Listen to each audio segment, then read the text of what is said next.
Hello everyone and welcome to another episode of Retail Archaeology.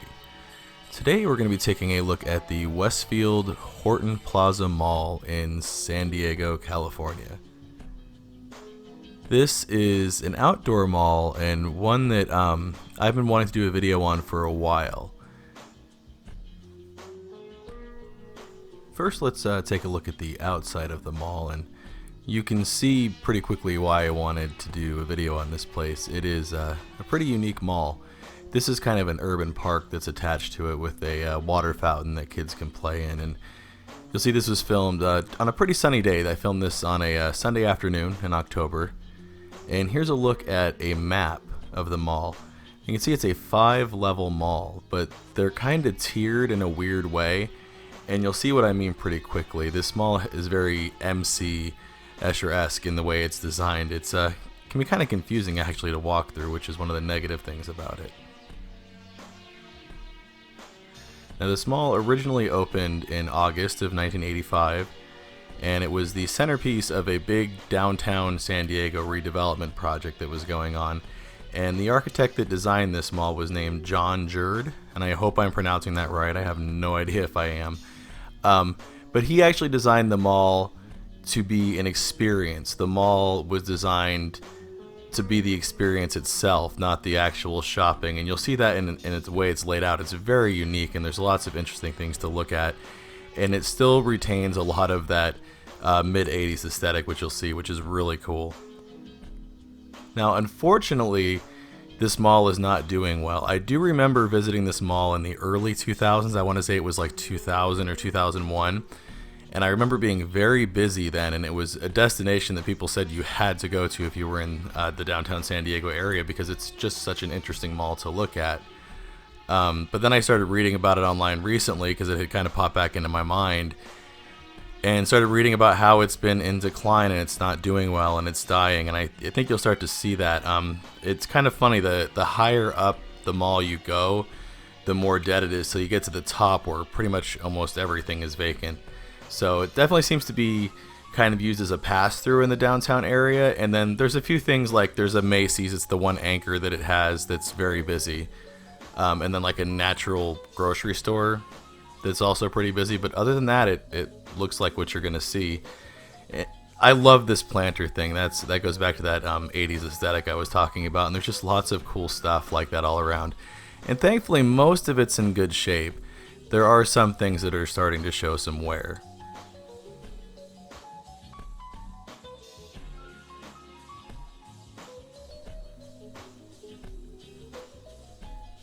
The design of this mall was actually based on a Ray Bradbury essay entitled The Aesthetics of Lostness, which talks about the idea of getting safely lost somewhere. And you can see that's how this mall was kind of designed. There's all kinds of interesting walkways and alcoves and things that jut out to go explore. And things like this clock to look at. This clock, I guess originally was in front of a jewelry shop in downtown San Diego since 1907, and it resides here now. And I love when malls, especially dead malls, have interesting centerpiece things to look at. I don't know a lot about clocks, but this thing was pretty impressive to look at. And that's kind of what it seemed like people were doing here. Everybody that was here either seemed to be visiting the Macy's, because that was still busy, or we're just kind of passing through on the lower level just to kind of look at things, or a lot of people were just doing some mall walking. This was a great place to do that as well, again with all the interesting things to look at, and the aesthetics of the mall itself, even though a lot of it is vacant at this point, which is really sad to see, because I do remember this place, like I said, in the early 2000s being pretty jumping.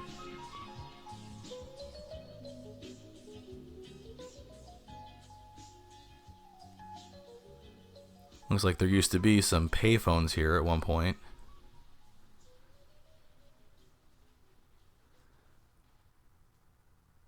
We'll take a trip up these stairs, one of the many sets of stairs that this mall has. It also has escalators and elevators pretty much all over the place. It can be a little bit confusing to navigate your way through this mall.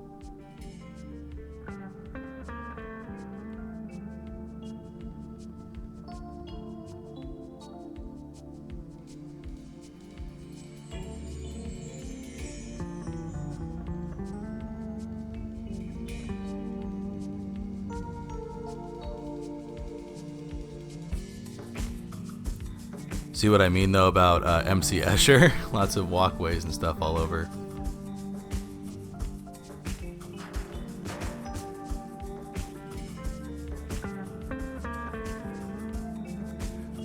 The idea of getting safely lost in this mall, though, may not be a thing anymore. I did notice in some of the stairwells and stuff, the signs, which after I did a little bit of research, makes sense. I found stories like this one. Apparently somebody jumped to their death just a few months after the mall opened. A family-friendly mall turned into a murder scene. 2 cousins shot, one of them killed. Search for the gunman. But first, we begin with breaking news. The woman who ran into Horton Plaza with a gun, sending shoppers scrambling to safety, is dead. I had no idea this mall had such a rough history while I was walking around it. Just in a little bit of research that I did, though, I found a total of 5 deaths at this mall. There were 4 suicides, 3 by jumping off somewhere. One, like mentioned in those news clips, where a woman shot herself in front of the Gap, and then there was also, most recently, a double shooting where one person was unfortunately shot to death and his cousin was injured.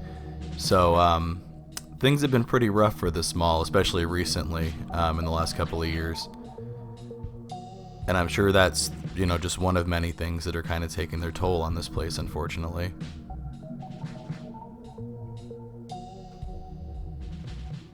I can't think of another mall that I've been to that looks quite like this one. A lot of the storefronts and stuff you'll see are pretty standard for mall storefronts, but then you just have those amazing views the higher up you go.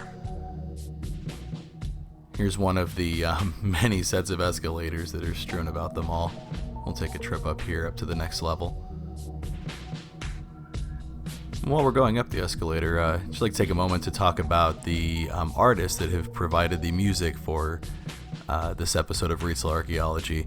I'm going to have links to all of their respective pages down in the description below, but also I'm sure you've noticed I have the track name and the artist kind of display at the bottom of the screen down there for each track. So if you do enjoy any of these songs, I do highly recommend that you go support the artists that were generous enough to provide the music for this episode.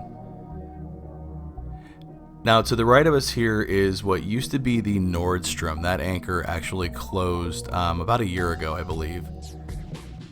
And again, another thing that I'm sure is hurting this mall, because it seems like this end of the mall where the Nordstrom is really suffering because there's no anchor traffic being drawn that way. Now, you'll notice that dome there has kind of a patchiness to it. That is because there are tons of tiles missing from the mosaic on that dome. And that's pretty unfortunate, because I remember that being really cool looking when I was here many years ago.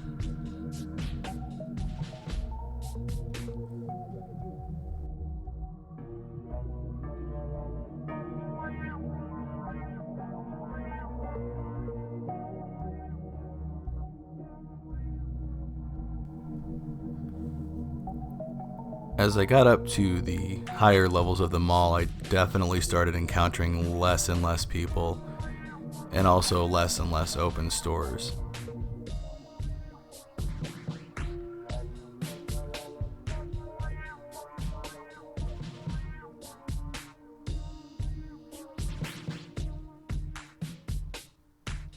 It was an absolutely beautiful day, though, the day that I was here in early October.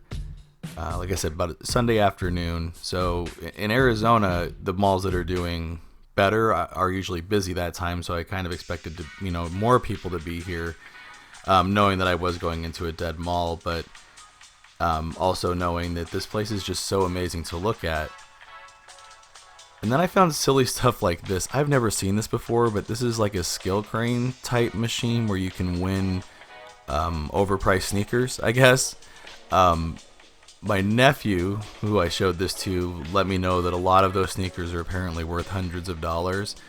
And at $5 a play, that's probably correct. But to be honest with you, those don't look any different than the sneakers that I saw, in the Payless episode that I did. So it's all pretty silly to me.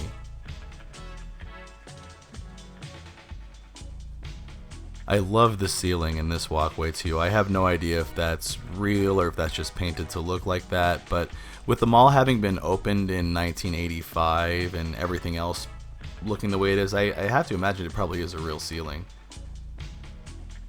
I think they made those out of tin originally.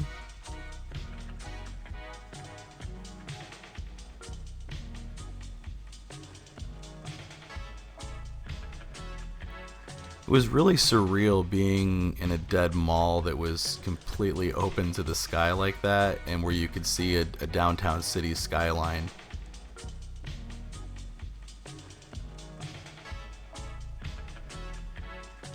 Here's the Macy's, and I didn't do any filming in there because, like I said, it was actually super busy in there. There's a nice outside entrance to that's pretty amazing looking, and I think a lot of people just go directly into the Macy's since there's not much reason to come into the mall itself anymore.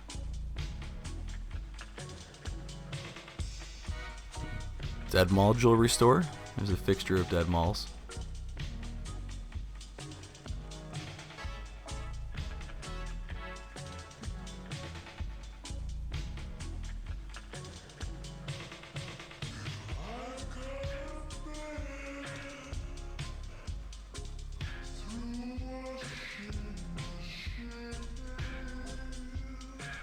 Unfortunately, a lot of the closed shops didn't have much label scar on them, so it was a little bit difficult to identify what some of them were.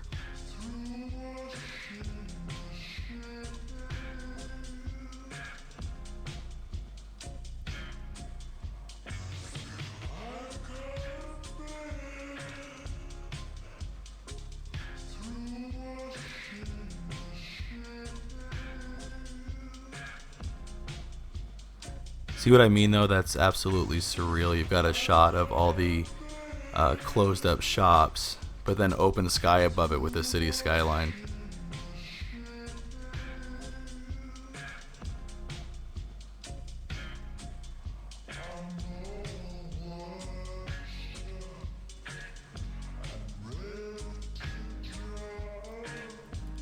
And there's the closed Nordstrom off in the distance.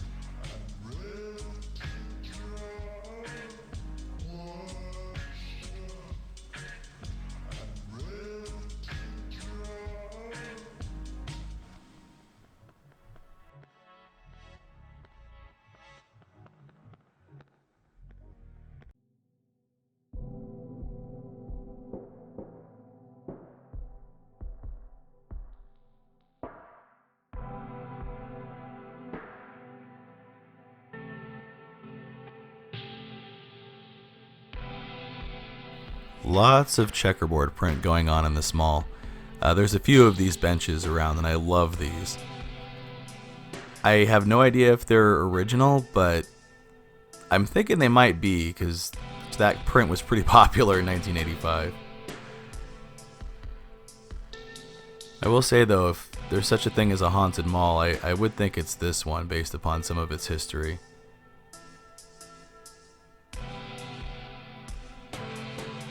Another shot of the closed Nordstrom. And a closer shot at the top of that dome, and you can just see all the tiles missing. And to our left there is a comedy club, and that's actually where, or near where where the murder occurred, where the shooting where two cousins were shot, was right after a performance at that comedy club.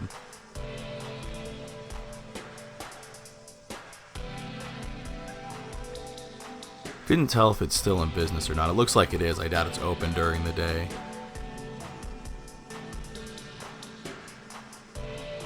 You see what I mean though? Once you get to the top of the mall, it's pretty vacant up here.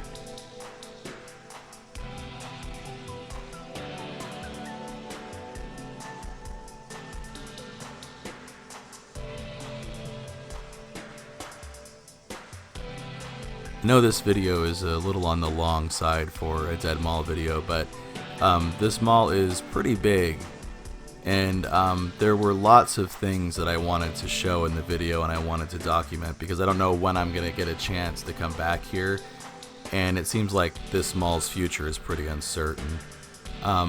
I hope that they find a way to redevelop it and get it going again, because it is an important part of downtown San Diego, or at least it was an important part of downtown San Diego in the revitalization that happened in the 80s. And I do hate to see it like this.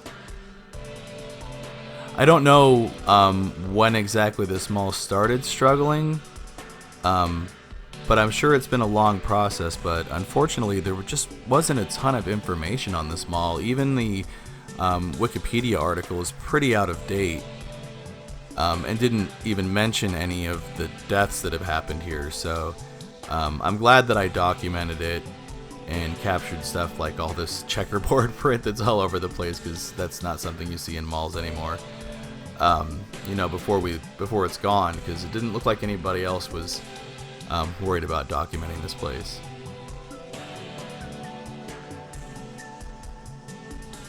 I wonder if that neon still lights up at night even though the place is closed. That would be really cool. Unfortunately, I didn't get a chance to visit it in the evening.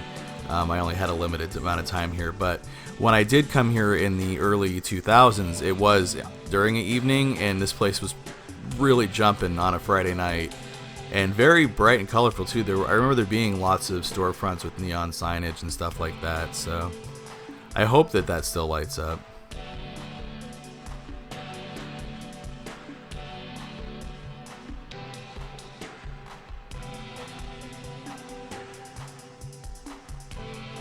Even as a dead mall, this place really is an experience and something you should definitely see. So I think the original architect of the mall definitely accomplished what he was going for here, because even without stores, this place is still amazing to visit. At least to, dead mall enthusiasts like us.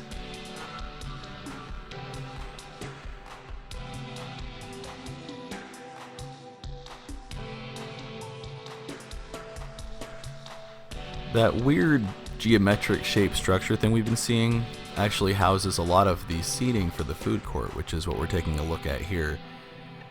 And not a lot of people in the food court for a Sunday afternoon on a just absolutely gorgeous day. It was so beautiful. And there's two more dead mall fixtures, a GNC and a charter school.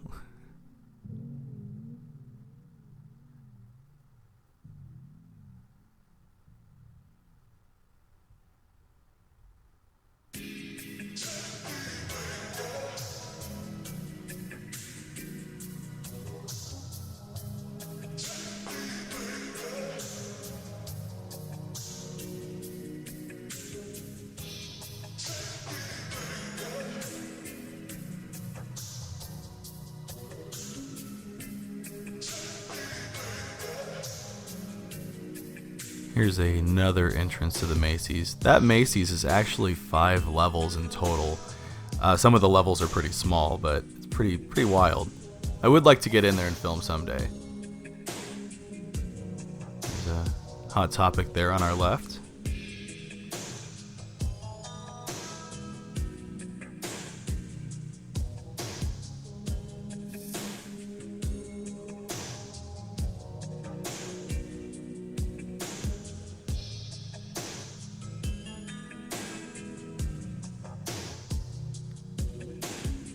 And there's everybody's favorite video game store.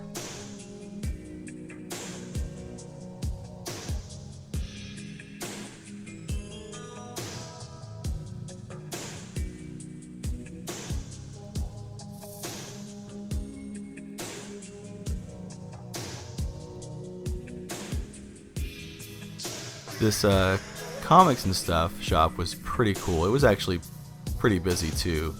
One of the few things that still had actual customers in it looked like.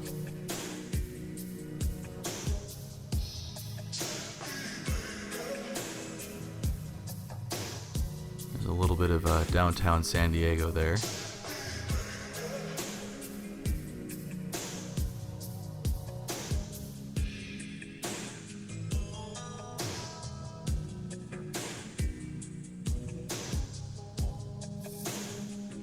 I didn't get a chance to get down in there, but apparently that's some sort of a performance venue.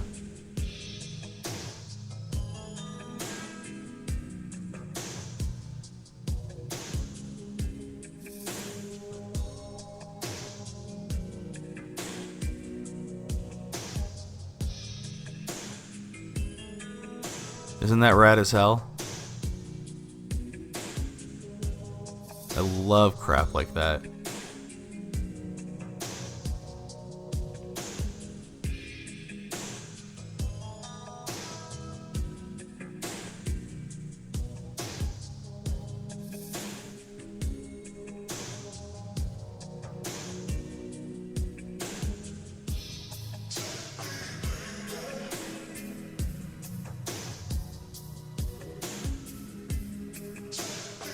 Alright, let's head back down now.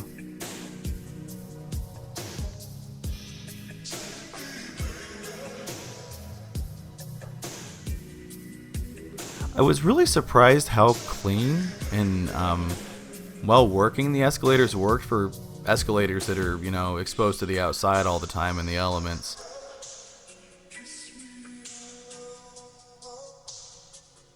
And there's the gap where, unfortunately, one of the shootings happened, the self-inflicted gunshot.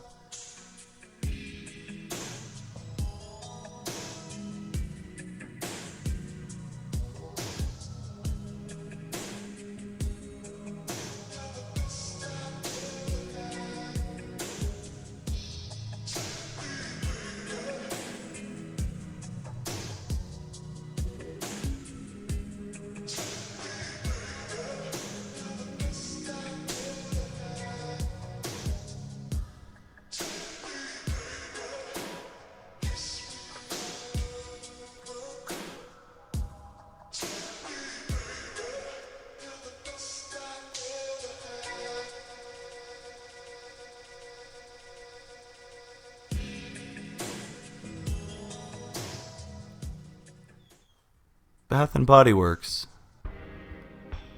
All by its lonesome over here.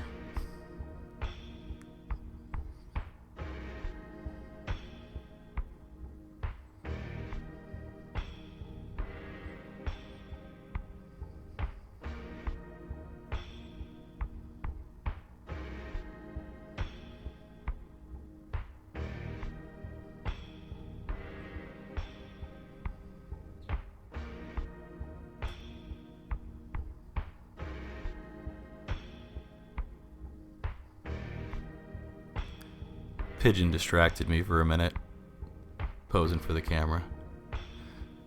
Alright, let's get back to the tour.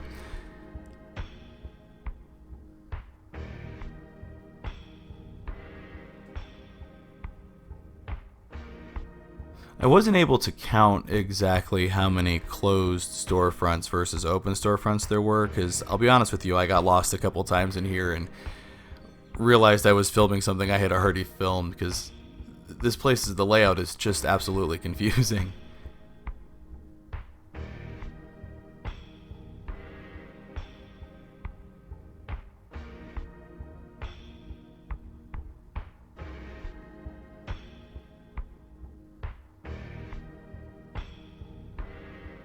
Gross.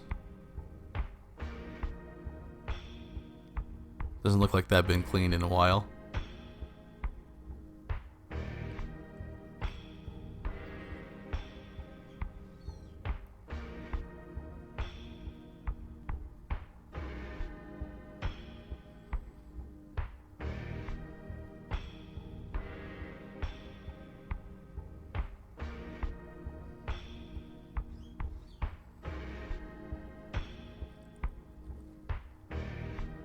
I was happy too that I wasn't harassed at all or didn't have any issues with filming in this mall. As a matter of fact, there was a rules sign posted, and the only thing it mentioned about filming was that no filming that was being conducted in an intimidating manner, I believe is what it said, was allowed. So I don't see what would be intimidating about a 6'4" dude with a beard filming.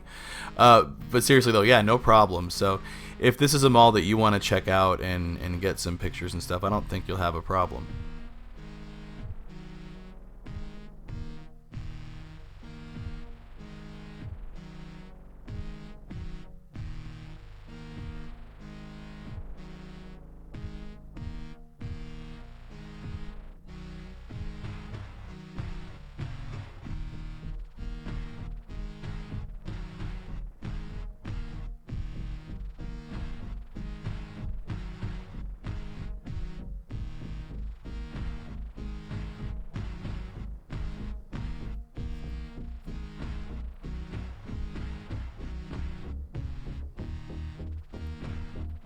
So many bridges and walkways and escalators and stairs and elevators, and with not a lot of stuff being open, to use as like landmarks or whatever. Holy crap. Is this place confusing?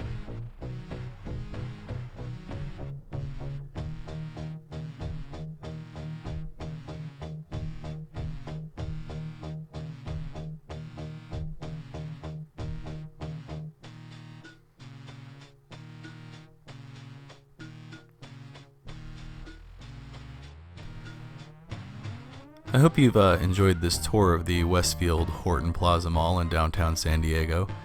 I definitely enjoyed visiting it and would recommend that you visit it too if you're in the area. It's just absolutely a gem of a mall, and something you should definitely see in case it unfortunately goes away.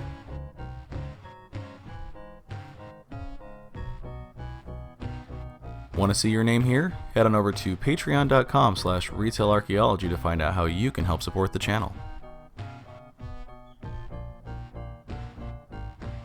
Thanks again for checking out this Dead Mall video. If you enjoyed it, I've got some other episodes of Retail Archaeology you can check out there. And also, don't forget to hit the subscribe button and follow us at the social media links down there. And as always, thanks for watching.